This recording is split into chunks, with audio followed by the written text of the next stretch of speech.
And so again, on behalf of Last Prisoner Project, thank you all to the panelists who have taken time out of their Saturday to talk with our constituents about getting hired in the cannabis industry. So thank you very much. I'll just do a quick intro of Last Prisoner Project and the work that we're doing on the reentry side. And then I promise we'll get right to the good stuff. So Last Prisoner Project was started with the intent to help release the 40,000 people who are still currently incarcerated for cannabis. And then we realized that reentry is definitely an issue and a bit concerned. I myself received 87 months in prison for depositing cannabis profits into my account. I came home, got a job, and got fired. And so LPP realizes that, the community as a whole can do more to invite those negatively impacted into the space.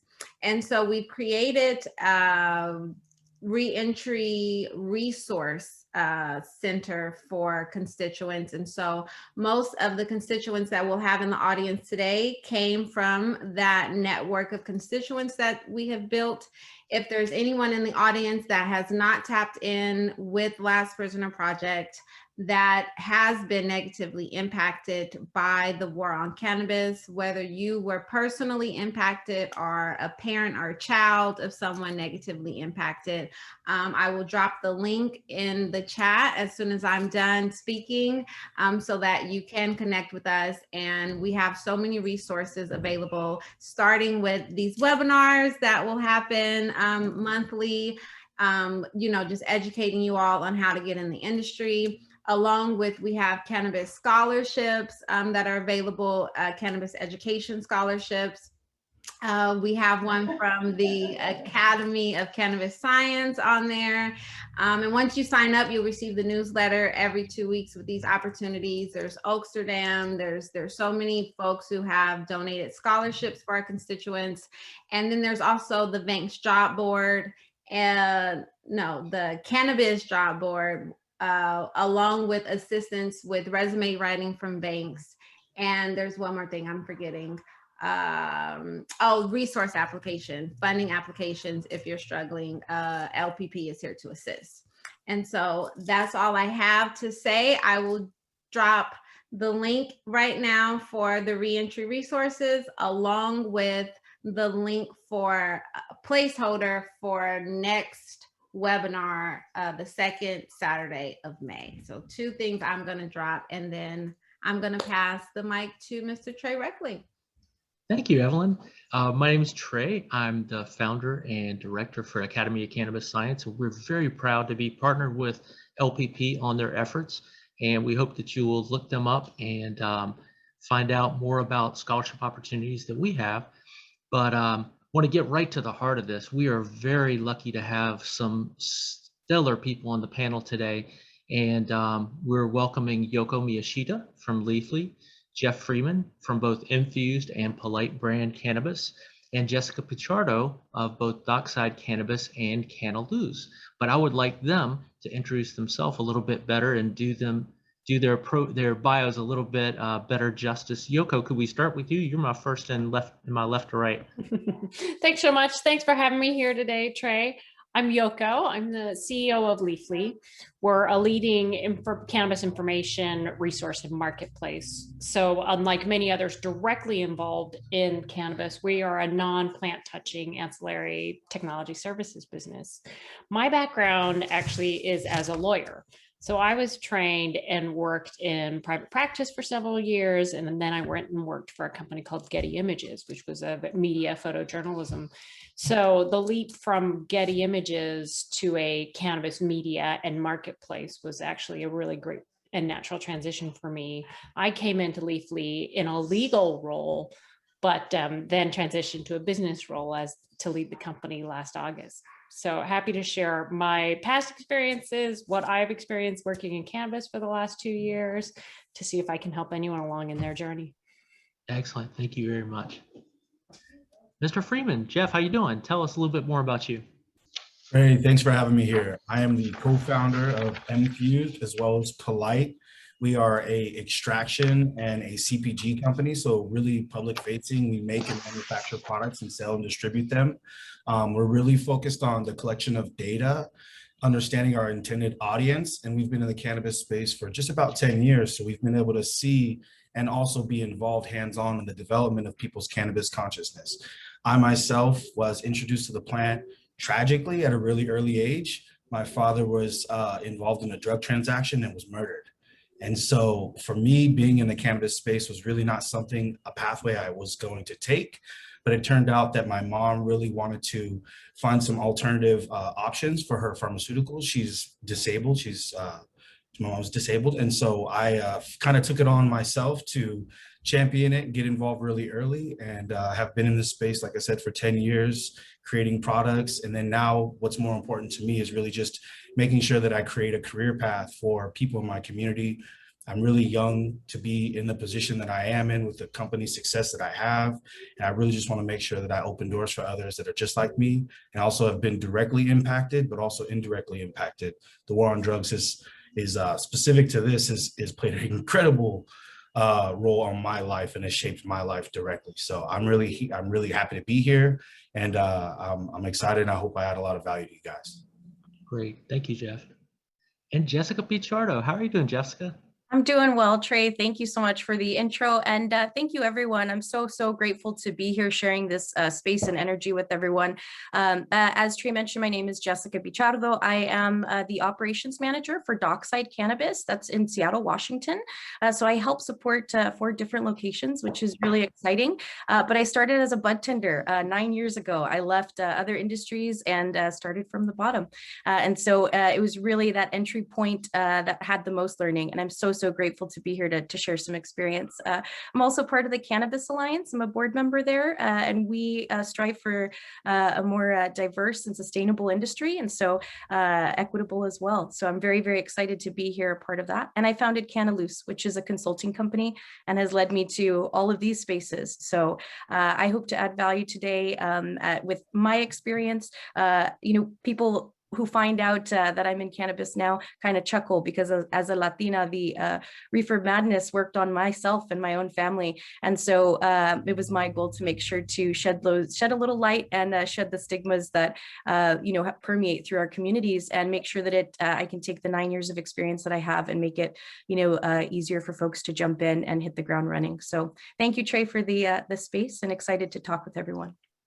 Thank you very much. And thank you for mentioning the Cannabis Alliance. I'm also with the Cannabis Alliance and on the board there. And we want to make sure everybody on the call today knows that you're welcome to attend our events. So if you go to thecannabisalliance.us, everything is free now while we're doing it virtually. So even if you're not in Washington State, we invite you to come and join us. We also have happy hours on Tuesday from 4 to 5 is a great place to start, drop in and talk to some other cannabis professionals. So let's get started. And I'm going to ask you kind of a hefty question, you all. So we'll have to be brief, I know, but what is it like working in the cannabis industry? How is it the same as any other job? And how is it very different? Anybody want to tackle that?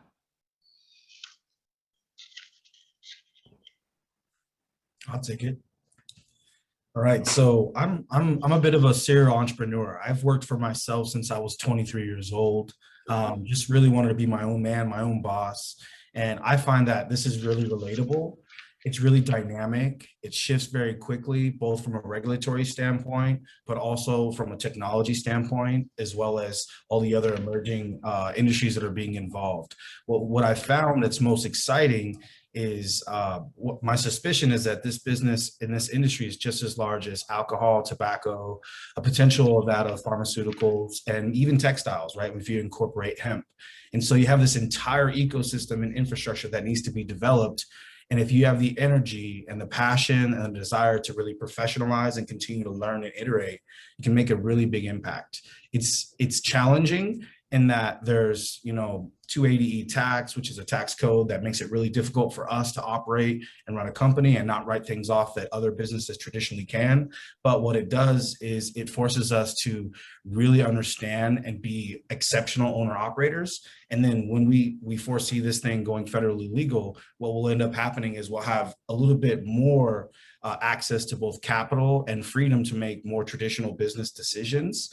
And so right now it's like, hey, cut your teeth, continue to get better every day, kind of ride this thing out, build a really big footprint. And most importantly, the thing that I like the most about this is really picking my team and having like a really amazing group of people and spotting talent and bringing them into my organization. Great, thank you. Jessica, could you give us a little, your own answer on that, or your own angle on that? Absolutely. I wanted to just echo what Jeff said in the sense that if you, a lot of us are hungry, and if you want to make dinner now, you can do that by just a lot of passion and really taking every opportunity to learn. A lot of times people think that the only time that they're in the spotlight is when they're in a room like this where others might be watching, but really it's when you're on your own and you're really pushing yourself to gain knowledge in every experience, whether that be with a customer or, even if you're not in the industry yet, thinking, how can I take what I'm doing now and how does that make sense for the industry in the future? So making sure to build skills and be really open to learning in every space, whether that be personally or professionally, and you can, bring that into the industry. The very same way, in the 9 years, I really am proud to say that I've gone from bud tender to board member and business owner. And that happened with a lot of hard work and keeping eyes and ears open all the time.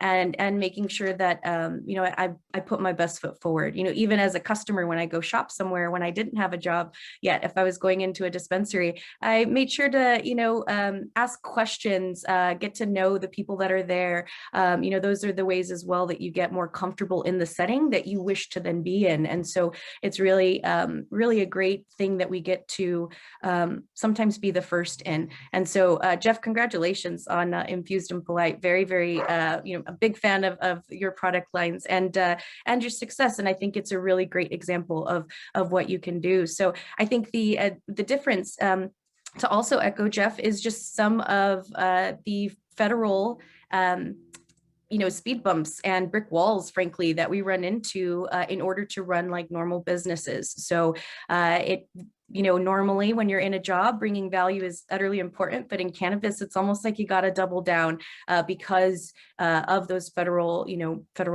like I said, brick walls that we run into. So those are some major differences, but nothing that, can't be, I guess, pushed through if we all do it together. And that really has been my goal, was to get into spaces where I could begin hiring people, where I could change the face of what the teams look like in the industry and create something that looked a little more like myself and my neighbors and my family and my community. So I think once you can get into a space, if you're interested in making impact and creating that change, it really is just, keep it moving and again, keep it learning. So Yoko, did you have any info there or any insight as well? I'm not sure I could build on your answers, but they're just so complete and comprehensive. Well, Yoko, let me put you on the spot for something else then. You run one of the largest, most significant resources for cannabis worldwide. So as an applicant for a job at Leafly or somewhere else, what would you recommend to an applicant about how upfront they're going to be about their former incarceration status? And then when is the most important time, or when's the most appropriate time to bring that up? Yeah, that's a great question. We spend a lot of time at Leafly educating our employees on the history of cannabis, history of the plant, history of prohibition. So everyone who works for Leafly understands how this has played out as a failed policy and impacts on individuals. So, I look at this as a responsibility first and foremost on me and my team to understand the context in which we operate. So for candidates coming in, we just want you to be upfront about it. You'll usually, if you're applying to Leafly and you're, selected for the next round, that first call with your recruiter is a great opportunity to just tell your story. And we're doing the work on this end to make sure people can understand that story, understand the context for it. And it's a hard one to have, but we're prepared on, doing the work on this end to be prepared to have that conversation, because this is, the one thing I'll add to the last question, how is this different? This is an industry that has a unique history, and we get to build this from scratch going forward. We get to write different rules. We get to decide how this is going to play out differently in society to increase social justice, to right the wrongs. So I look at this as a conversation that we need to have. I want to understand where you're coming from and let me help you find the right opportunity, whether that's with us or beyond that. That's great. So if somebody's an applicant, what are the transferable skills or experience that are good to have or make for a better candidate panelists? What's I know like Yoko says, we need everything. And Jeff talked about infrastructure. It's a baby industry that's gonna have tremendous potential. But what are some of those skills? Because a lot of people haven't worked in cannabis before. So what does the industry need that way?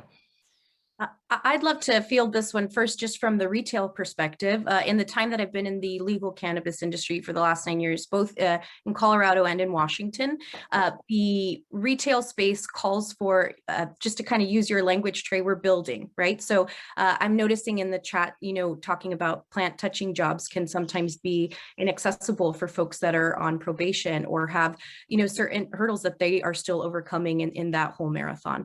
And so, in the sense of building, there are folks that need to build these dispensaries, right? If you want to get closer to these sorts of things, that could be something. If you're on the retail side, something that's really helpful, I've had a lot of applicants who were in the grocery industry because they did stocking and inventory. And so those sorts of skills translate directly to keeping counts, making sure that we're taking inventory in and orders are correct, making sure that we're counting things and doing, inventory checks. Those sorts of things translate from the grocery industry, from other retail spaces, even from fast food. So those particular things are ways that you can talk, hey, I've done these sorts of skills, but it sounds like that's something that exists within a store. And so on the retail space, those are some of the really great things. I think that attention to detail, again, being open to learning. I always kind of joke that I don't want to hire the person who thinks they know everything,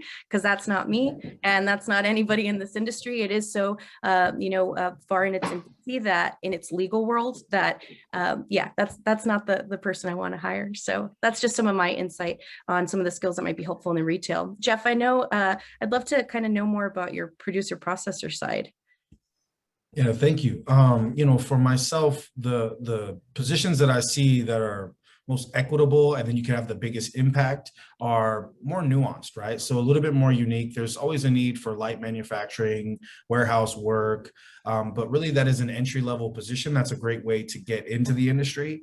What I would implore is really make sure that you work with fantastic owner-operators, people that are really try to identify companies that are run by the owners, because they're going to sort of take that time to help develop you, create a career path, but more specifically, things that are more ancillary to Yoko's point, things that don't touch the plant, photography. We have social media management, things you can learn online. I'm a big advocate of data, collection of data, building consumer profiles. And so just kind of taking certificate programs, both through Trey's organization as well as others, those are great options. And then of course, just as very similar to, the retail space, having inventory specialists, warehouse specialists, facility maintenance, facility management, equipment maintenance. These are things that don't necessarily directly touch the plant, but if you have a trade or a skill, you can apply that and bring that into an industrial processing, scenario. That is what I see as, real actionable positions that we're always looking for. Those are somewhat skilled, but I think if you can generate those skills quickly, then you have a great opportunity for us. So maybe Yoko, you can kind of tell us about yourself and, what positions you're looking for.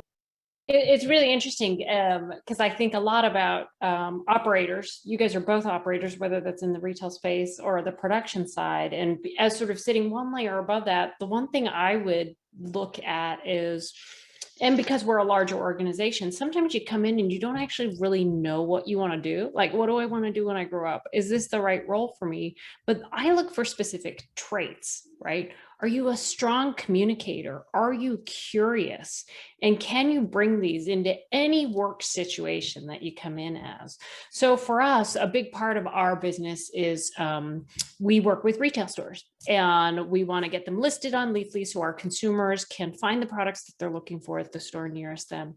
In which case, we've got tons of, we need a lot of people who can have those conversations with our retail partners and say, is our service working for you? What's not working? What's broken down? Let me help you problem solve that. And like core to that is a skill around communication and wanting to help others. So communication plus empathy, like that to me builds a number of different pathways in a company like ours. I've had people who come in on the sales side who work with customers and realize, actually, I have these skills of communication and empathy, but they're way better targeted in an HR role. So let me jump from sales to HR, and I want to execute and use those exact same skills to help employees. And, whether it's communication with employees, whether it's employee programs. So I look at that transferability, and, I've seen then a person in HR saying, I'm really liking the data part of this. I really like the numbers part of the job. I'm actually going to make the leap over here into finance and help with our accountants and help them process accounts payable or process AR or work my way and learn the skills as I go. So there's just a whole range of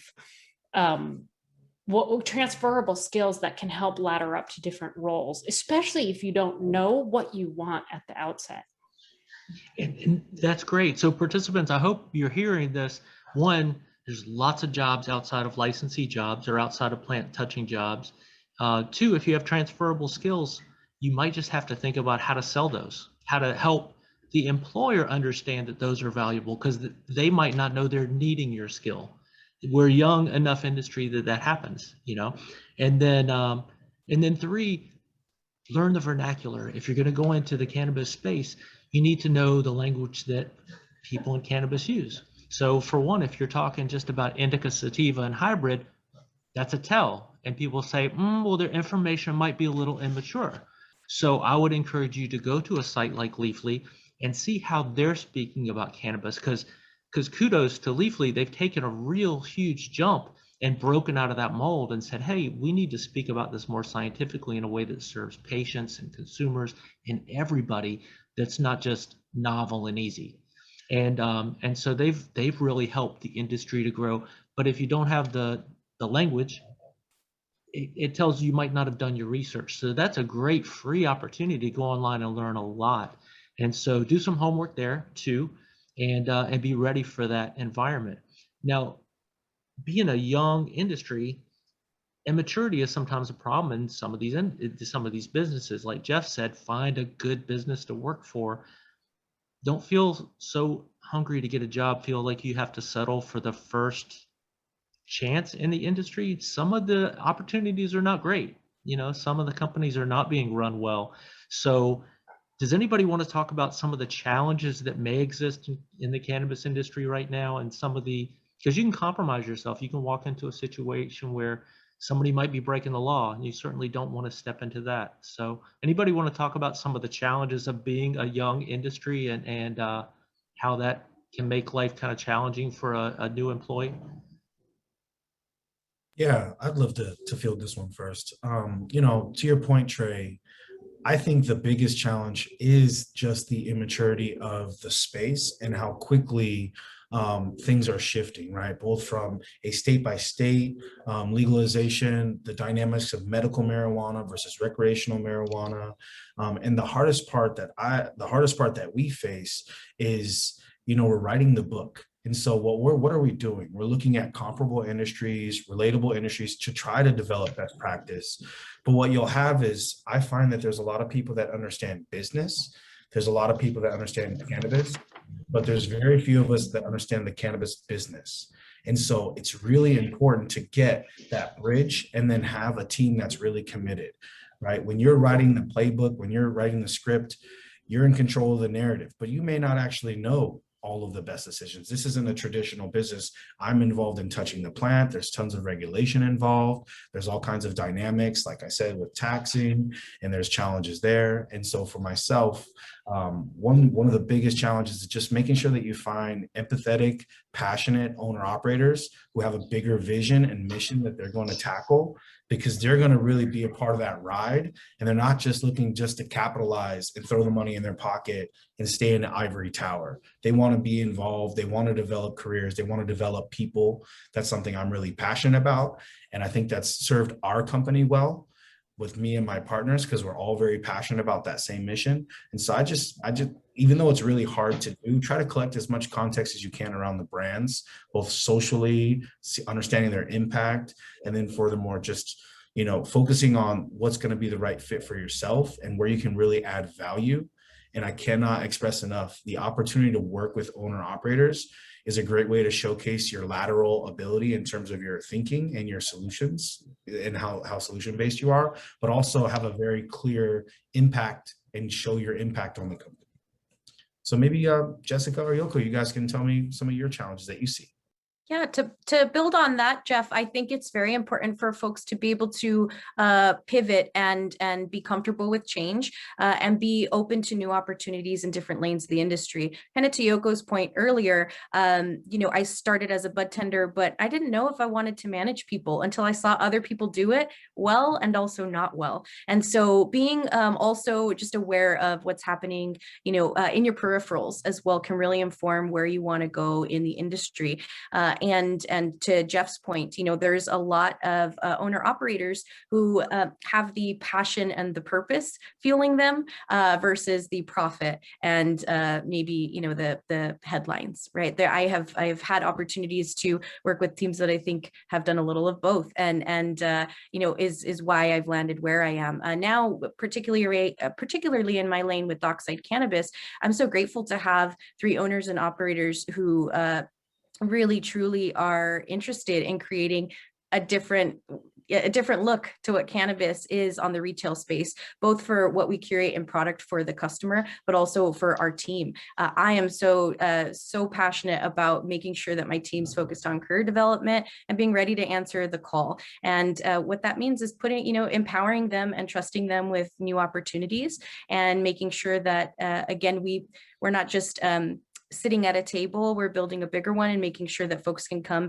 and learn new things. And so I feel like, you know, places like Dockside are attempting to do those things in big ways in the community. I did want to talk just briefly as well about getting to know the community. To Jeff's point, you know, we are writing the book and we're writing it together, though. We're all running into some of the same challenges. And so when you do get into the industry, it's nice to tap into the community in different spaces, whether that be through, you know, the Cannabis Alliance or again, certificate programs. All of those things left and right really do help. I saw in the questions someone asked, you know, is certificate courses versus like an Oaksterdam University, do those things work equally for you? And I think so. It's really about gaining the knowledge and bringing the knowledge to the conversation, not necessarily the certificate, if that makes sense. It's being armed with the, you know, different parts of the plant and making sure that we know a little bit more on this legal side. So I'm not sure if Trey, you wanted to kick it somewhere new, but I think that was a really great question and one that hopefully we added some value to. And thanks for bringing in that question from the Q&A, Jessica, because it can be frustrating, and especially if you're approaching your job search in your traditional way and you go on Indeed or Monster or somewhere else and you apply to a number of jobs and you just don't hear back. We really encourage you to get involved locally. If you're lucky enough to be in a state where this is legal, find out what's the professional organization. If it's not the Cannabis Alliance, is there a group like Canna that's there to help you? There's a great organization out of Oakland called the Hood Incubator that's helping Black, Indigenous people of color to start their own businesses, to help apply for licenses, which is critical. But not everybody's ready to start their own business, right? We always encourage people to go and learn on somebody else's dime. You know, if you think you want to start a business, go work in that industry, in that sector, in somebody else's company, and learn from them, right and wrong, what you would do the same and what you would do differently. So anything to add to that? But getting connected really makes a difference. Then networking doesn't have to be dry, and it's not dry in our space. Cannabis networking is a lot of fun. You just got to find the right group, I think. So we have another question from a participant. This was mailed in advance. What is something you wish you had known before you came into the cannabis industry?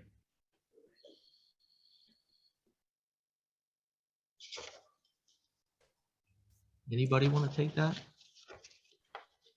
I know that's a broad question. I'll step in and just give a little nugget. You know, I wish I would have known the passion that people have for the plant, right? I find that some people use that passion to rationalize and justify things that maybe aren't what they should be focused on, but I wish I would have understood that. And more importantly, I really wish I had understood the community. I got in cannabis very early on. And so hard for me to see before that because I got in so early that it was something that I saw an incredible opportunity to both, you know, create real change, but also have a really big impact and then change, you know, my economic status by being conscious to what I'm doing and also doing it the right way. And so I think just the impact of the community. I had a company of mine that was sort of taken in terms of the brand, going and making the conversion to from medical marijuana to recreational marijuana. And I wish that I had known how important the relationships were that I was building, because the community supported me and they kind of vouched for me and they believed in me and they gave me that second chance, even though I kind of had egg on my face by allowing someone to kind of swoop in and take my brand, not understanding that I wasn't protected the way I needed to be. And so I added a lot of people to my team. Yoko will know my CEO, Young. That's really when we brought him in, was sort of for protection and more executive firepower. And I just think I wish I would have known that you don't have to touch the plant, as well as you should apply for licenses. In whatever state you are in, you should be involved, equitable licenses. You should absolutely be involved. That's a great way to get an opportunity to get, you know, something that is going to be, you know, equitable, that you're going to be able to build off of. Even if you don't have a vision or a plan, definitely go for that. So thank you, Jeff. I can jump in here. I think the one thing that I had joined this industry, again, leaving, I think what most would find a secure, you know, job with a 401k and things like that, that just was not serving me. And the plant itself really allowed me to get through things and through a portion of my life that allowed me to really be a flourishing, you know, citizen now, where I'm able to show up daily for the people in my life, both personally and professionally. And so I started in a medical only market. It was not legally, wasn't recreationally legal. And so working with patients, you know, I learned very early, Jeff, that passion of the plant, you know, it really was about how it was helping folks. And that was some of the foundations of my experience in the industry. And I think I knew that, but I also wasn't aware of I guess the inequities are there in ownership, but you don't realize that. That was very discouraging for me, working for almost 8 years in the industry over and over again for folks that just didn't look like me, right? Or I didn't see myself represented in the community. So for me, the initial inequities on the legal end, while I was not blind to those things, they are very apparent. And the only way that we can change that is, again, by having these sorts of conversations and bringing others with us. And that's my number one goal now, both as an operator, but as what I do with Canna Loose. So anyone here, please, you know, Canna Loose really is meant to just be that information source, be that side window and that back door for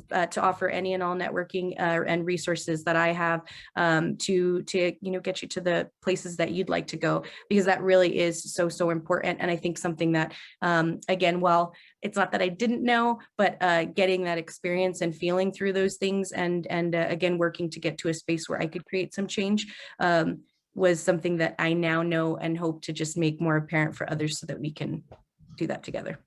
Thank you. And if you don't mind putting the link to Canna Loose in the chat so people can find you.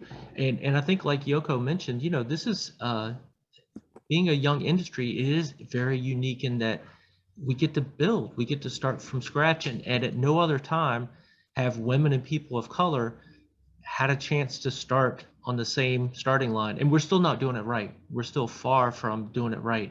But operations like Jessica's are so important. Could we talk a little bit, Yoko, do you mind talking a little bit? Because I know you're involved in this. Some people have records that they're seeking to be expunged. And I know how that goes about is very different from state to state. But could you talk a little bit about the challenges of that, or some things people might want to think about as they try to expunge some records and just take some of that weight off of their, off of themselves so they can move forward in this industry? Yeah, no, happy to. This is actually a project that Jessica and I have been co-chairing through the Cannabis Alliance as part of the, and Jeff as part of the Equity and Justice Committee. But in Washington State, if you've got a nonviolent cannabis conviction, it is eligible to be expunged. That is cleared off your record. When this bill was passed in 2019, we, from state records, we're aware that up to 66,000 people in this state alone were eligible to have that record removed.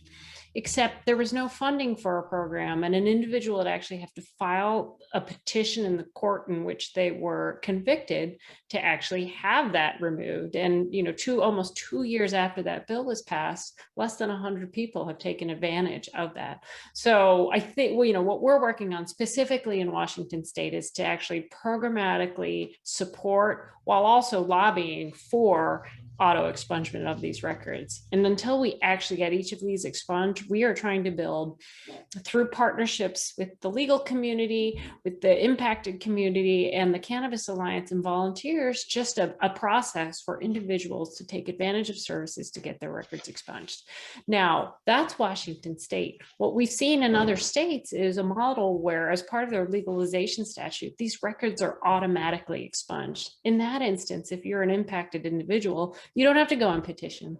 States already provided as part of their legalization program that they will fund and actually implement that. So it is a state by state look at where you may or may not have, what steps you may or may not have to do.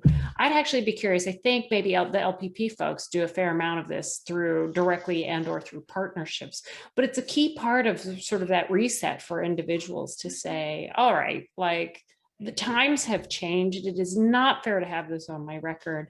How do I start that process? And just connecting you and helping you get to those resources, I think, is a key part of this. Great. And one that we're looking to tackle. Thank you very much.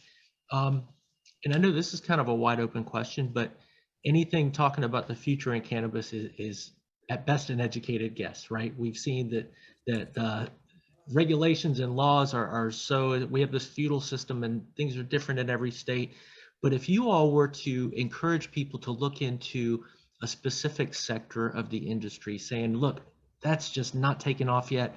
And gosh, if I was starting over, that's an area of the industry that I would keep an eye on.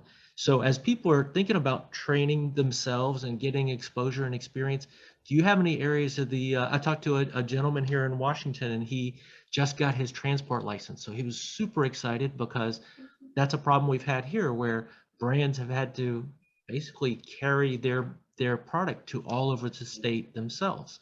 So he wants to kind of be a Frito-Lay job. He wants to take a lot of brands and help to distribute those for the brands. But is there a part of the sector of the industry that people should keep an eye on?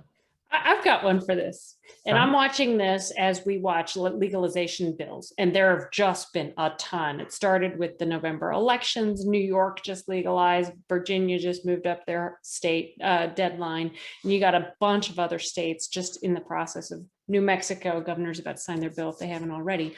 But a part of all of these new statutes is home grow, allowing for anywhere from 4 to 8 plants per person. And we looked at this as the Cannabis Alliance and sponsoring some legislation here in Washington State. But if you think about home grow, you've got not just seeds, but everything you need to actually grow plants, whether that's soil, whether that's, all of the ancillary fertilizer or scaffolding that you want to build for your plants to train them. And I think about that as there is a whole nother industry to be built on the backs of home grow. It's just one of, and that's sort of what I'm thinking about this week. But this is a space where it just goes so deep. It has so much space to move in that through the conversations that everyone's talking about, through curiosity, through networking and just talking to people in the industry, you can start to peel apart and find all of these nuggets of things that have yet to be fully explored. Absolutely. And you think about how popular home brewing is, and growing weed is so much more fun. And so it's so much better for you and makes it so much more cost effective if you're a patient to have your medicine. So I totally agree. And I'm excited for people who are going to get to have the experience of growing their own cannabis. That's because it's lights, it's soil, it's everything. And anybody who can grow a patio tomato can grow this plant, right? Autoflowers are wonderful. Any other sectors of the industry we need to be watching? Jeff, you're nodding. I am extremely, extremely excited about the data and data analysts, right? Building profiles, both of customers, understanding pricing, the dynamics of retail, what your targets are, taking that information and using it to curate products, knowing your intended audience, right? That is an absolutely enormous part of the cannabis industry that still needs to be generated. We have a lot of people who are operating businesses like home grows. They're making the products that they like, and they are doing the best that they can, and they're potentially, honestly or inaccurately, potentially showing their product as a premium product when it's not a premium product. It's the best they can do. And so by understanding the metrics and analytics, you'll be able to sort of have a much greater chance of success. And so I specifically am looking for data-driven people that I can take this information that I've collected, because it is public information, the sales data, because of the federal legalization. You can track this information down, and you can build an entire ecosystem that tells you all transactions to retail, all transactions from retail to customers, and then look at your final customer base, and then come back and reevaluate your decision-making as a business, as well as the ability to develop and adopt things like lean manufacturing, where you're tracking your processing and making sure that you're being very lean and efficient. This, to me, is the actual meat and potatoes of the development of the industry of cannabis, which I'm extremely passionate about. It's not necessarily driven directly from the plant. It's studying the industry, where it's going, adopting best practice, and developing things that are very obviously showing ROI, and you will make an incredibly big impact on a company. And if a company is at a certain level of maturity where they're tracking analytics and they are aware of those things, they're not just sort of running a restaurant style company, you will be able to make an enormous impact and have a really big, and you personally can kind of start shaping the way the space is developing. Excellent. Yeah. So if somebody's interested in data, there are a number of software companies, all the seed to sale companies that track that through the process are something to watch. Dashboard is something to watch. Data collection companies, but absolutely, as things become more competitive, people will have to have this knowledge in order to compete and be successful. Jessica, anything to add? Any crystal ball from you?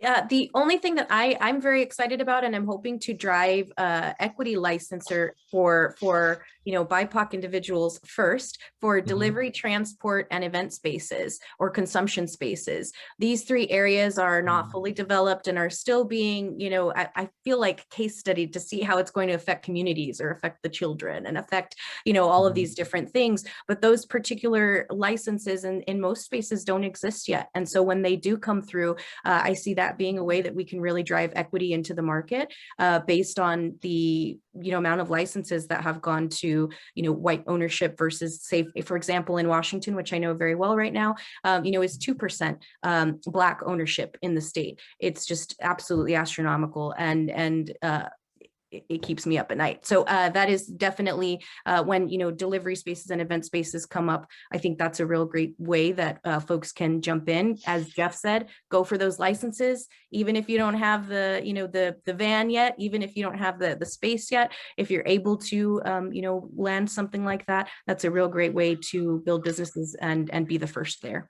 I cannot not add something to what Jessica, what you just said is incredibly impactful, because so many people want to be involved in owning a company, but they're not looking at all the ancillary companies that can be developed. The alcohol industry is not what it is without the bar and restaurant industry, right? And so there's obviously restaurateurs and people that have done extremely well developing community spaces that are safe. That's the future of the plant, is having communal spaces. That's really important. And that's a really great opportunity for, again, people of color to really get involved and find something that maybe isn't biting off more than we can chew. As I'm a minority owned company, I'm a Black and Italian man.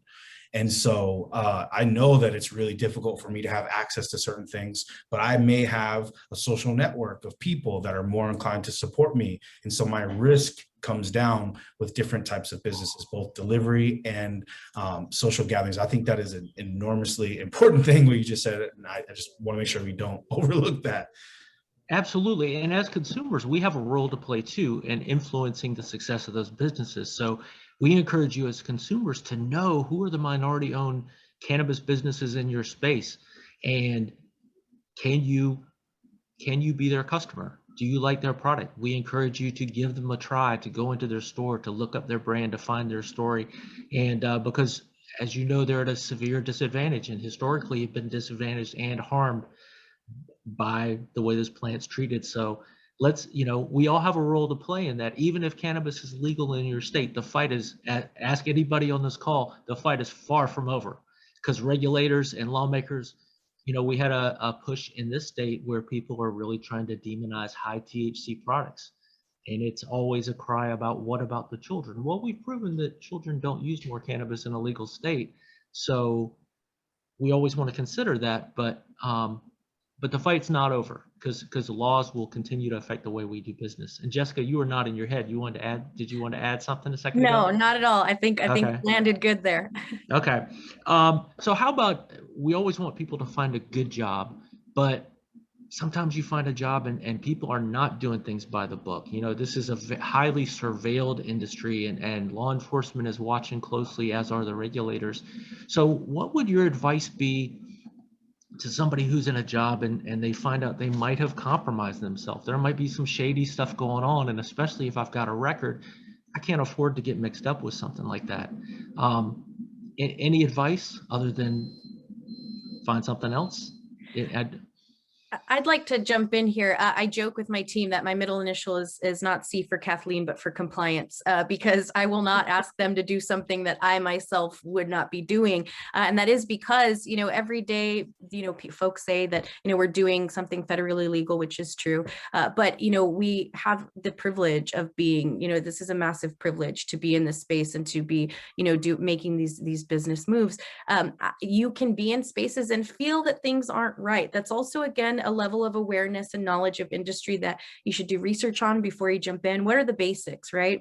How much can I sell to a customer at one time? What are some of those basic compliance laws so that you step into, sometimes really new businesses and can know, your moral compass will definitely lead you, and you'll be able to listen to that a lot better. It is very, very important in states, for example, like Colorado, where in order to work in cannabis, you have to be badged by the state. And so if you have compliance issues or things, that badge can actually be taken from you, and then you're unable to be in that space any longer. So it really is very, very important that you are aware yourself of what the laws and regulations are in your own state, both for what's really important as well is how you enjoy cannabis personally and also professionally, right? You also want to make sure that you're being a conscious cannabis user outside of work, because you also don't want to have, be breaking rules there as well for your own personal limits and things like that. But compliance is very, very important. And you can tell by how old a company is, or how many stores that they have and how many resources that they have, whether or not that you're on shaky ground. I've worked for companies that are multi-store outfitters, and we have compliance technicians. So they're doing checks for us regularly. You have that level of security. But if you're working for a store that's maybe just a standalone store, it's a small business, maybe they don't have the resource to have a compliance technician. So you become a person that's actively working in compliance for that company as well. So I hope that maybe answered the question, and maybe somebody else has something to add. Can I build on that one? Please. Because it actually ties back to an earlier question you had asked about what is it you wish you had known? And for me, I would answer that question as, what was I surprised by? It's sort of a taken for granted within this industry of hyper compliance. Like, this is the story of moving from a legacy to regulated market. The differentiator, how you win in this space, is by being not just the bar set for compliance, but continuously exceeding that. That is how you set yourself apart from the competition in this space. And it's a function of where we're coming out of, right? We are still dealing with federal prohibition. We are still on the path for states becoming licensed and regulated. And right now, whether you agree with the level of restrictions and regulations or not, how you win this game, I'm just going to be super pragmatic. How you win this game is by exceeding that bar on compliance, which means you've got to have your nose. You've got to be asking those questions up front. You've got to understand if they have SOPs, and you have to be comfortable as before you ever walk in that door and take that job, that they're focused on the right things, because there are no shortcuts right now as we build this industry. And I would love to philosophically debate what level of regulation is the appropriate level of regulation for this industry going forward, because some of these are ridiculous. I'm looking at Jeff and Jess, and I know what they have to deal with. But this is the game, and these are the rules, and this is how you win. There is no deviation from that. So I would go, if you can't report up, you've got to figure out, we've got regulators in each of those states. You figure out how do you report out, and you find how in your community, how you can escalate this, because ultimately that is the game changing. And to Jess's point, this can impact your individual career going forward in this space. Absolutely. And thank you for that. And so we just want to preach on that a little bit, because your reputation will follow you. Even though it's a growing industry, it's a small enough community. People will know how you've done in your former job. And if you aided and abetted somebody who's a bad player, people will remember that. So what you do really does matter, kind of going back to Jessica's point. And there are a lot of good players. You don't have to search really hard, but understand you don't have to put up with garbage either. Some people have a very immature workplace, or they don't have sexual harassment and a level of sexual harassment policy and a level of maturity that allows you to be professional. Continue looking, because it's not all like that.